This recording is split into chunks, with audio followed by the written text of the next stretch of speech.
بسم اللہ الرحمن الرحیم، السلام علیکم ورحمۃ اللہ وبرکاتہ۔ دوستو بزرگوں، قربانی کا جانور جب ذبح ہوتا ہے تو ایک بہت بڑی غلطی عام طور پر ہمارے قریشی بھائی کرتے ہیں، یہ جو ذبح کرنے والا ہوتا ہے وہ کرتا ہے۔ ذبح کرنے والے کیا کرتے ہیں کہ جب جو بھی طریقہ ہے ذبح کرنے کا، ہم نے مستقل الحمدللہ اس کی ایک کلپ اپلوڈ کی ہے، جسٹ ہی اپلوڈ کی ہے، آپ چینل پہ دیکھ لیں کہ قربانی کا صحیح طریقہ کیا ہے، دعا کیسے پڑھنا ہے، جانور کو لٹانا کیسے ہے، چھری کیسے پھیرنا ہے وغیرہ سب کچھ ہم نے بتا دیا ہے۔ اب ایک چیز جو کیا ہے کہ جب جانور ذبح کرتے ہیں تو جانور ذبح کرتے وقت جیسا کہ آپ جانتے ہیں چار رگیں کاٹی جاتی ہے، جو جانور کو ذبح کرنے والے ہوتے ہیں وہ جانتے ہیں۔ اس کے ساتھ ساتھ کیا ہوتا ہے، جلدی کاٹنے کے چکر میں، جلدی ذبح کرنے کے چکر میں کہ بہت سارے بکرے ان کو نپٹانا ہے، اس لیے کیا کرتے ہیں کہ ذبح کرتے وقت جو حرام مغز ہوتا ہے، جو سفید ڈوری ہوتی ہے، جو ہڈی ہوتی ہے گردن کی، اس کے اندر سے ہوتے ہوئے جو پشت میں جاتی ہے جس کو حرام مغز کہتے ہیں، اس کو بھی جلدی سے کاٹ دیتے ہیں، یا چھری اس طرح گھونپ دیتے ہیں، منڈی جو ہوتی ہے اس کو موڑ دیتے ہیں اور جلدی سے اس کو کاٹ دیتے ہیں، اس لیے کہ جانور جلدی ٹھنڈا ہو جائے اور جلدی جلدی دوسرے بھی اور جانوروں کو ہم ذبح کریں تاکہ زیادہ سے زیادہ پیسے کما لیں۔ اس کے چکر میں اس طرح کیا جاتا ہے۔ حالانکہ میرے دوستو، وہ جو چار رگیں ہیں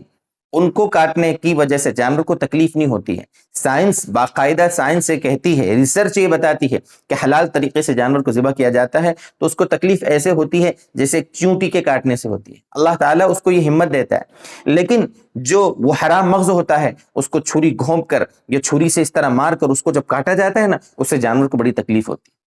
ایک تو جانور کو ایذا دینا، تکلیف دینا، اس کو مکروہ تحریمی، حرام کے قریب قریب علماء نے بتایا ہے کہ ایسا کرنا بالکل جائز نہیں ہے۔ اور اس کے ساتھ ساتھ میرے دوستو،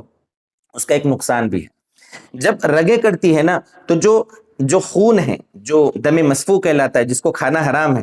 اس کا نکلنا ضروری جسم سے، وہ پورا نکل جاتا ہے۔ آپ نے دیکھا بڑی اسپیڈ کے ساتھ، فوارے کے ساتھ ایسا خون نکل جاتا ہے۔ تو اب اس کے بعد اس کو ٹھنڈا ہونے تک جانور کو پکڑے رکھیں تاکہ آسانی سے وہ خون نکل جائے۔ اگر آپ نے اس کو چھری گھونپ کر وہ حرام مغز بھی کاٹ دیا تو اس کی وجہ سے نقصان یہ ہوگا کہ وہ جو خون بہتا ہوا نکل رہا ہے تو وہ پورا خون نکل نہیں پائے گا، جانور کو تکلیف ہوگی اور وہ بہتا ہوا خون جسم میں رہ جائے گا۔ جسم میں رہنے کی وجہ سے اب وہ گوشت انسانی صحت کے لیے مضر ہو جاتا ہے، نقصان دہ ہو جاتا ہے، انسان کو نقصان دیتا ہے ایسا گوشت کھانا۔ اگرچہ حلال ہے اس لیے کہ بہتا ہوا خون نکل گیا ہے، اکثر حصہ تو نکل گیا ہے، کچھ رہ گیا، اس کی وجہ سے حرام تو نہیں بولیں گے، لیکن انسانی صحت کے لیے وہ نقصان دہ ہو جاتا ہے۔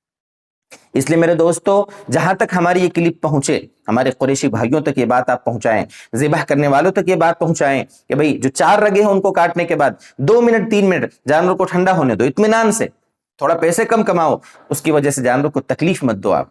تکلیف جانور کو بھی ہوگی اور اس کا گوشت کھانے والے جو لوگ ہیں ان کو بھی تکلیف ہوگی۔ آپ خود اندازہ کرنا کہ آپ اطمینان سے اگر بیٹھے رہیں گے اور وہ خون بہتا ہوا پورا نکل جائے گا، اس گوشت میں لذت ہوتی ہے، وہ گوشت انسانی صحت کے لیے مفید ہوتا ہے۔ اور اگر آپ نے اس کا الٹا کیا، جیسا کہ بتایا، جو ناجائز کام کیا، تو اس میں ہوگا کیا، گوشت بھی نقصان دہ ہو جائے گا اور اس جانور کو بھی تکلیف پہنچانے کا بھی ہم کو گناہ ہوگا۔ تو جہاں تک ہمارا بس چلے کوشش کریں، اس کلپ کو پھیلائیں، قربانی کے دنوں میں سب لوگوں تک عام کریں، سب کو بتائیں کہ یہ چیز غلط ہے، گناہ ہے، اس سے ہم خود بھی بچیں اور اپنے دوستوں کو بھی، ملنے جلنے والوں کو بھی، اور خاص طور سے جو ذبح کرنے والے ہمارے بھائی ہوتے ہیں ان کو بھی اس سے بچانے کی کوشش کریں۔ اللہ تعالی ہمیں اس سے بچائے اور اللہ تعالی ہماری قربانیوں کو اپنی بارگاہ میں قبول فرمائے۔ والسلام علیکم ورحمۃ اللہ وبرکاتہ۔